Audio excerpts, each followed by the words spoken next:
What are the authorities' primary strategic objectives for the next 12 months, and how is AIMS leveraging collaboration to proactively prevent corruption and manipulation in multi-sport? As the main regulating body, the Authority for Integrity in Multi-Sport, through the respective legislation, is responsible for various elements related to the sporting world. You just made reference, for example, to the prevention of match fixing. Of course, that encapsulates a key and important pillar in our strategy, because we are well aware that, of course, we have what is referred to as the regulated market and the unregulated market. And of course, we believe the unregulated market definitely provides serious threats to the integrity of any sport, while the regulated market, as long as it is controlled, provides a lesser threat. However, one must be very careful as to who the participants are in that regulated market. And of course, we do have our strategy, part of which we emphasize a lot on the educational part to make sure that any stakeholder involved in sport is actually well informed about the do's and don'ts related to this sector.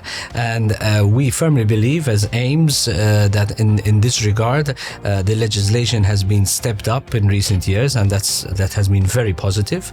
And of course, we are likewise aware that the need for international collaboration with other key stakeholders is also relevant. AIMS works closely with law enforcement agencies. How critical is effective information sharing between these entities and the regulated betting sector in identifying and mitigating match-fixing risks? Undoubtedly, collaboration is key. We cannot do this alone as an authority. Of course, we work in close collaboration with the Malta police force, who have dedicated officers who are in charge of such matters related to sport. We also have an information sharing collaborative agreement with the Malta Gaming Authority, who I must point out that it really has utmost respect worldwide. Only a few weeks ago, I attended an international seminar, and the Malta Gaming Authority was highlighted as a key partner in identifying certain adverse patterns in international sport. So it's not just local sport, but also international sport. So we're very pleased to have a local authority which also has a corresponding world standing, and of course that is an advantage to us, and we are definitely making utmost use of it. The Prevention of Corruption in Sport Act provides the legal framework for AIMS work. What are the key elements of this legislation, and what message does AIMS want to send through its enforcement and deterrence efforts? I think the message is very clear. The true values of sport we should all be aware of. Sport is there as a contest for people, for teams to engage in a physical context after training, physically preparing oneself, and then of course may the best team, may the best individual win on the day. Of course, anything adverse to that, then of course we will start having issues with the real integrity values of sport. And in this regard, from an AIMS perspective, we definitely emphasize a lot that people who are involved directly, whether as an athlete, whether as a club official, whether as a match official, whether as an administrator, each and every person knows his or her responsibilities. And of course, if people are approached to throw away a match, to manipulate a match, their duty is to report. Of course, outright to refuse, but that in itself is not enough. You have a duty to report. And this is a key message that I want to put across out there, that according to our Maltese legislation, it is the duty and responsibility for any person who has been approached to fix a match, to throw away a match, to report. And there is a maximum duration of 14 days to report the matter to the police. If not, and the person eventually is found guilty that he or she was aware or has been approached but did not report, that same person may get into trouble himself or herself, up to a maximum of 1 year imprisonment. So I think things are very clear. My advice is make sure that in any such circumstances, people have the courage to report. There are the right channels, the necessary mechanisms, and people just have to have the courage, the necessary courage, and report. Beyond general guidelines, what targeted educational programs does AIMS run for vulnerable groups such as junior athletes, referees, and club administrators in relation to betting-related corruption? Education forms an integral part of the work we do at the Authority for Integrity in Maltese sport, in the sense that we firmly believe in the mantra that prevention is better than cure. And of course, it is part of our duty and responsibility to ensure that we reach out as much as possible to athletes, to administrators, to coaches, to match officials, to clubs, to national federations and associations, to ensure, first of all, that they are well versed with what the current legislation is all about, and of course, to be informed about preventive measures that they can take as a means of safeguard against such things. And of course, we have an open invitation to these key stakeholders that I just mentioned. It's absolutely free of charge. We have sessions that are organized at the venues, at the facilities of the sports organizations themselves.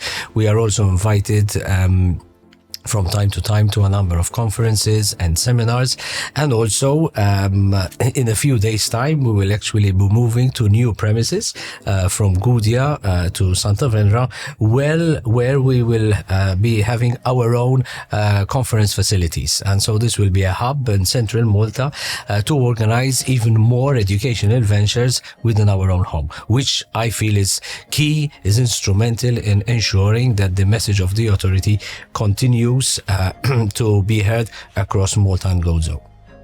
Let's talk about the growth of esports and new betting technologies. They're introducing additional risks. How is AIMS adapting its monitoring and investigative capabilities to stay ahead of these evolving threats? Yeah, I think it's a very interesting point. And of course, just like any other area in life, one must adapt.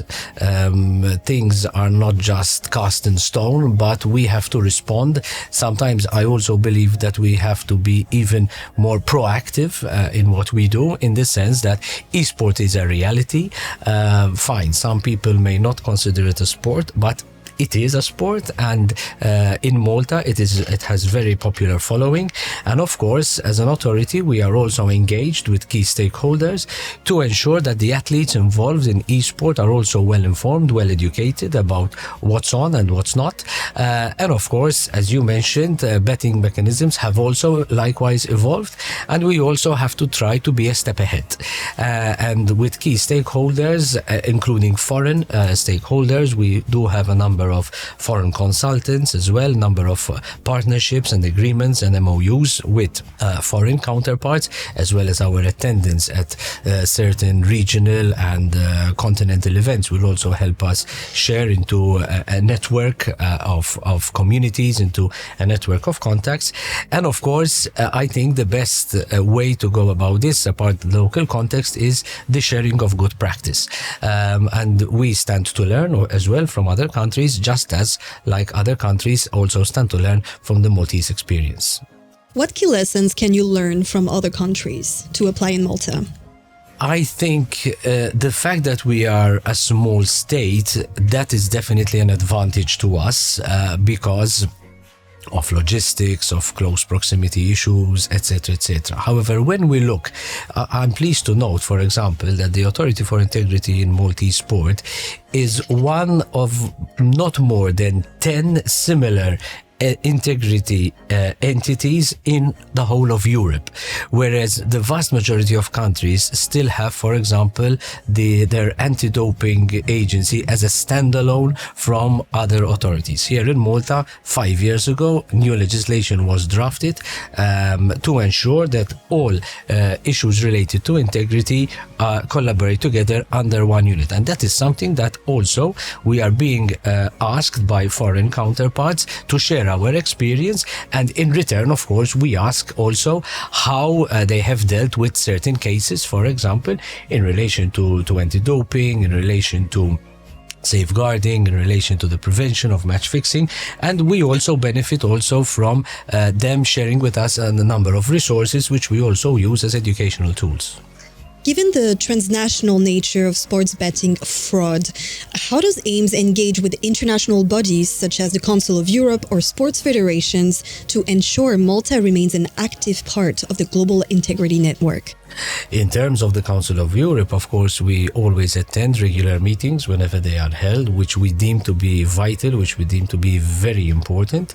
We also have extremely close collaboration with the integrity unit of the International Olympic Committee, of course, with the support of the Maltese Olympic Committee, where once again, we have several resources that are coming through, and very recently we have also managed to tap into certain funding where the mission of the integrity department within the IOC, the International Olympic Committee, is to get its material, its educational material translated in as many languages as possible.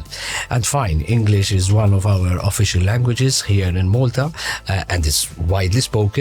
However, we also have to take into consideration a particular sector of our population who prefer to learn and to speak Maltese, and we will be tapping into funding where educational material will also be translated in Maltese, and I think that is definitely a step in the right direction. And other collaborations, of course, include the sharing of knowledge, as we have already discussed, and when necessary, we also get the involvement of international federations involved in any case that will be ongoing. From AIM's point of view, what is the ideal model of collaboration between a state integrity body and the regulated gaming media sectors such as Sigma, for example, to amplify messages of integrity and responsible betting? I think collaboration is always key, and of course, as an authority, you've taken the example of Sigma, for example, which we know nowadays Sigma has grown from something small to something worldwide, global, which is truly admirable. And I think that as long as we sing the same song and portray the same message, which I'm sure we do, I think that's very positive collaboration, because education is key, I reiterate once again, and I'm sure that both parties are on the same page, because we are aware that nowadays gaming, betting has become a huge industry, not just locally, but also worldwide. But as long as the integrity, the core integrity of sport is at heart, and our aim is always, as AIMS, not to tarnish in any way the integrity, the reputation of the sport. Thank you very much. Thank you.